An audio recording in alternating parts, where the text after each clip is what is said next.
जोर भाई, आज सार्वजनिक बांधकाम विभागाला आपण निवेदन दिले, नेमकी काय विषय आणि काय नेमकी आपली मागणी? महत्त्वाचा विषय असा आहे पत्रकारामध्ये की आम्हाला येऊन आता या ठिकाणी 15-20 मिनटं झालेली आहेत, परंतु ह्या शासकीय कार्यालयामध्ये कुणी अधिकारी अवेलेबल नाही आहे आणि जे लोक आतमध्ये जे आहेत ते बिचारे आपले शिपाई आहेत. आता वरिष्ठांबरोबर बोलणं झालं आहे, वरिष्ठांनी हेच सांगितलं की आम्ही 6 वाजेपर्यंत आम्हाला अचानक या ठिकाणी मीटिंग लागलेली, पण मीटिंग लागली असं त्यांनी सांगितलं.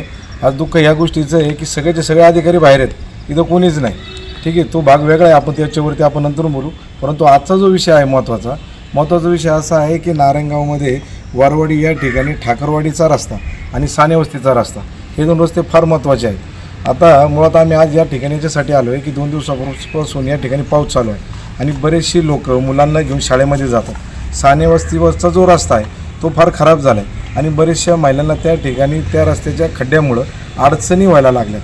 त्याच्यामुळं आम्ही या ठिकाणी आज निवेदन द्यायला आलो की जेणेकरून सानेवस्तीचा जो रस्ता आहे तो लवकरात लवकर चांगल्या पद्धतीने व्हावा अशी आमची या ठिकाणी मागणी आहे. आता अधिकारी नसल्यामुळं आम्हाला या ठिकाणी काही जास्त त्यांच्याशी संपर्क साधता आला नाही. अधिकाऱ्यांना तुम्ही फोनवर संवाद साधला, त्यांनी काय सांगितलं तुम्हाला? नाही, अधिकाऱ्यांनी फोनवरती संवाद साधला. ते म्हटले तुम्ही 6 वाजेपर्यंत थांबा, आम्ही 6 वाजेपर्यंत ऑफिसला येतोय म्हणून. तर तुम्ही या निवेदनाच्या प्रक्रियेत होतात, काय नेमकी आपली मागणी आहे? महिलांना काय त्रास होते नेमकी? गाडी चालवताना त्रास होतो, लहान मुलं नेण्या आणण्यासाठी त्रास होतो आणि जास्त रस्त्याला निकृष्ट दर्जाचं काम असल्यामुळे रस्त्यात खड्डे भरपूर असल्यामुळे चालण्यात जाणे येणे वृद्ध माणसांना वगैरे खूप त्रास होतो आणि तसेच ठाकरवाडी रोडला हे निकृष्ट दर्जाचं काम केलं आहे, अर्धवट रस्ता बनवलेला आहे. काय मागणी आहे आपली? या ठिकाणी आम्ही राजग्रुपच्या माध्यमातून निवेदन दिलेलं आहे. लवकरात लवकर रस्त्याचे काम व्हावे ही आमची अपेक्षा आहे आणि जर झालं नाही तर आम्ही आंदोलन करू.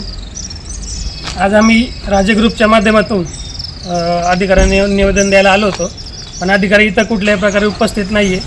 सर्वात महत्त्वाचे म्हणजे सर्वसामान्य लोकांसाठी इथं हालचाल रजिस्टर उपस्थित पाहिजे. अधिकारी कुठं जातात त्याची नोंद ठेवली पाहिजे, ती नोंद काय आम्हाला इथं कुठं सापडली नाही. दुसरी गोष्ट, हालचाल रजिस्टर आम्हाला काही ते मिळालं नाही किंवा दिलं नाही. दुसरी गोष्ट, प्रत्येक कर्मचाऱ्याच्या गळ्यामध्ये आयडेंटिटी कार्ड हे कंपल्सरी, परंतु इथं कोण येतं आहे, कोण जातं आहे, कोण कर्मचारी आहे, कोण अधिकारी आहे किंवा कोण सर्वसामान्य नागरिक इथं ते काहीच कळत नाही.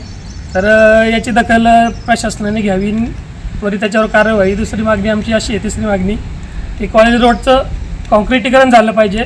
आज वर्षानुवर्ष तो रोड इतका खराब आहे, त्याच्यावर लवकर कुणी लक्ष देत नाही. सर्वात जास्त वर्दळीचा रोड तिथं, कॉलेजचे लहान मुलं मुली येतात जातात. त्याच्यामुळे आमची प्रामुख्याने हीच मागणी आहे, तात्पुरती त्याची डागडुजी न करता त्याचं संपूर्ण कॉन्क्रिटीकरण करावं. जे काय असेल त्या माध्यमातून पुण्याच्या माध्यमातून निधी उपलब्ध करून घ्या आणि लवकरात लवकर त्याचं काम सुरू करावं. धन्यवाद. आपण निवेदन दिलं आहे, जर वेळेत दखल घेतली गेली नाही तर पुढची काय आपली प्रक्रिया? वेळेत जर दखल घेतली नाही, जर काय अपघात झाला तिथं तर त्याची जबाबदारी संबंधित प्रशासनाची राहील. नंबर 1. नंबर 2, जर असं काही झालं आम्हाला लवकरात लवकर जर 8 दिवसात याचा काही रिप्लाय व्यवस्थित मिळाला नाही तर आम्ही सर्वसामान्य लोकांना घेऊन तीव्र स्वरूपाचं आंदोलन करू.